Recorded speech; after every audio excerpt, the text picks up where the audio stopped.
Seru sekali, semakin malam semakin seru, semakin banyak juga yang menyaksikan kita dari rumah. Yoi, dan aku ngerasa mungkin ini bukan kesulitan yang terlalu rumit ya, bukan sesuatu yang terlalu sulit ya. Yes. Stand up virtual begini, ternyata teman-teman yang lain juga berhasil Berhasil aja Bahkan sebenarnya. Gamail tadi yang via Zoom juga ya menikmati gitu. Benar kita.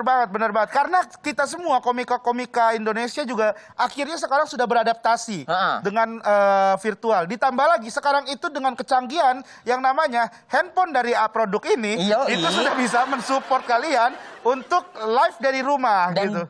Dan yang paling penting Gen, sekarang si Tel itu sedang memberikan paket internet kuota yang bisa dipakai untuk virtual. Wow, itu pasti seru banget buat teman-teman di rumah ya. Kalau mau disebutin langsung ya nanti masuk, oke? Aduh, leher gue sakit lagi. Kayaknya gue masuk angin deh. Wah, kamu kebanyakan begadang. Emang di masa pandemi ini kita sering sekali.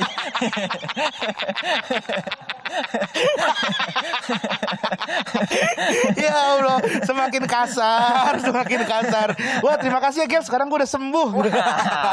Biasanya langsung tuh. Kali. Nah, komika terakhir ini dia berasal dari Ambon, sama seperti Joshua tadi. Sama seperti Joshua, tapi dia ini campuran.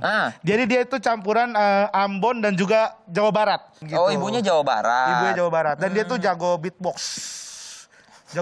Pasti semua kan udah makin penasaran kan. Dia itu jago beatbox karena sehari-hari dia itu selalu mengkonsumsi. Langsung saja kita sambut, ini dia Ricky Wati Medan.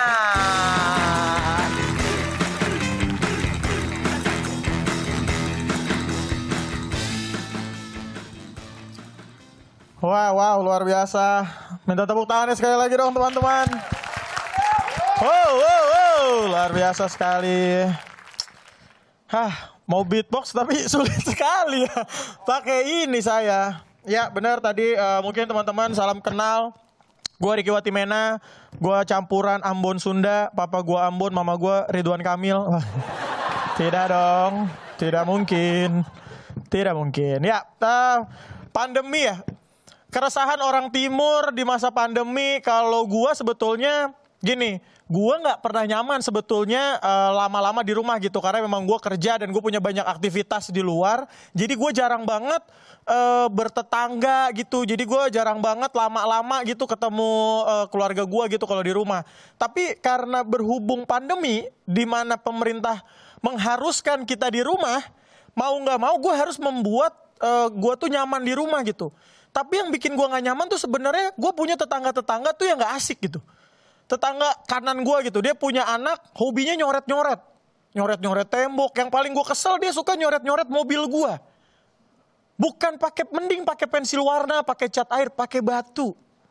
Batunya batu ginjal. Tolong aman gak sih?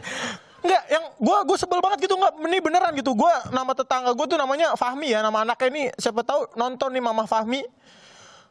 Ada nggak anaknya namanya Fahmi? Soalnya dia suka nyoret-nyoret mobil gue gitu. Gue nggak sengaja gue ketahuan gitu sama gue. Pas gue keluar dia nyoret terus dia kabur. Pas gue lihat dia garis doang. Masalahnya bukan kayak kenapa dia nyoret di situ. Permasalahan adalah ini mau gambar apa gitu. Ini mau gambar apa gitu, jangan bikin gue penasaran. Ini mau gambar apa, maksud gue diselesain aja. Iya kan? Soalnya gue jadi kebayang nih, gue penasaran gitu. Gue lagi makan nih, Fahmi mau gambar apa ya gitu. Akhirnya kan kita sekeluarga jadi menyelesaikan gambarnya dia. Biar kita sekeluarga gak penasaran gitu. Tapi ya maksudnya ya gitu ya, gue gak tahu kalau papa-papa sama mama-mama biasanya senang lah bergaul, bertetangga gitu ya. Kalau gue enggak sih, gue nggak suka bertetangga sih, jujur aja gitu. Yang pertama karena lingkungan rumah gue nggak asik gitu. Itu tadi baru tetangga kanan tuh. Ini tetangga kiri gue juga nggak asik banget. Dia anak SMP gitulah. Dia namanya Denny, dipanggilnya Empeng karena dulu waktu kecil katanya suka ngisepin jempol. Namanya Denny gitu. Dia SMP dan gue pernah mengalami masa SMP di mana ya gue dulu ya bandel lah, nakal apa segala macam. Cuman yang bikin gue sebel tuh dia petantang petenteng gitu. Tapi gue tanya sama dia, Den lu kenapa lu ngerokok gitu? Alasannya simpel supaya terlihat maco di depan gebetannya. Ya kalau menurut gue biar lu terlihat maco depan gebetan mah, lu kalau itu jangan ngerokok gitu. Lu ke rumahnya, lu ketok pintunya, lu banting bapaknya supaya terlihat maco. Ngapain lu ngerokok gitu maksud gue. Nggak, tapi karena pandemi juga, gue di rumah aja, kerjaan juga jadi work from home. Kita di rumah nih yang tadinya kita jarang ketemu, biasanya kita cuma di grup aja gitu. Kita jadi punya satu komunikasi yang mau nggak mau kita harus ngobrol langsung. Kita jadi punya kesempatan untuk bekerja sama satu rumah untuk menyelesaikan permasalahan-permasalahan yang ada di rumah tangga gitu. Menyelesaikan hama-hama rumah tangga yang tadinya nyokap gua itu selalu fight sama kecoa sendiri. Sekarang kita harus bareng-bareng. Dan gue tipe orang yang takut banget gitu sama kecoa. Satu kali gue lagi di kamar, gue lagi nonton TV, tiba-tiba ada kecoa terbang. Lu tahu lah kecoa terbang tuh kita nggak pernah tahu itu kecoa pada mau kemana tuh arahnya. Gue ke kanan, dia ke kanan, gue ke kiri, dia ke kiri, gue sekolah di sekolah gitu. Pokoknya kita nggak pernah tahu, ketebak gitu. Gue teriak dong, spontan gue teriak. Hey, gitu dong. Teriaknya teriak kencang. Bokap gue datang masuk ke kamar gue, dia dobrak pintu gue. Dar. Hancur kan pintu gue? Enggak, pintu gue nggak hancur. Terus bokap gue masuk, dia tanya, kenapa? Ada kecoa apa? Pas bokap gue refleks, ambil parfum, dia semprot ke kecoanya. Set. Gue kalau jadi kecoa juga, gue marah gue kalau disemprot parfum. Karena pada dasarnya kecoa itu jorok teman-teman. Lo kalau misalkan googling kecoa itu, memang pada dasarnya dan di lingkungannya, dia semakin bau, semakin dicintai sama kelompoknya. Lo bayangin dia datang-datang tiba-tiba wangi. Dia pasti kan dimusuhin sama teman-teman dia yang lain. Dia pasti kan gak diajak ngobrol, gak diajak hai, gak ada yang ketawa gitu kan.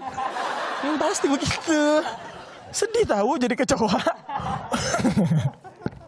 Dan gue kemarin pas lagi PSBB gue harus ada acara gitu ya ke satu daerah, dan di daerah itu gue rata-rata orang tuh banyak banget yang nggak pakai masker gitu. Gue ngerasa kayak banyak orang yang nggak peduli gitu sama hal-hal kayak gitu, dan gue agak sedih sih. Maksudnya gue sekarang kan teman-teman gue berharap sih ya kita aware aja gitu ya di masa-masa pandemi kayak gini gitu. Jadi gue mau berpesan aja gitu teman-teman, buat lo yang lagi dimanapun lo berada, ya tetap waspada aja gitu sama keadaan kita yang sekarang. Jangan pernah menyalahkan keadaan, kita tetap harus lakuin yang terbaik aja gitu sih. Gue Ricky Watimena, God bless you all, thank you. Thank you Ricky. Thank you Ricky Watimena.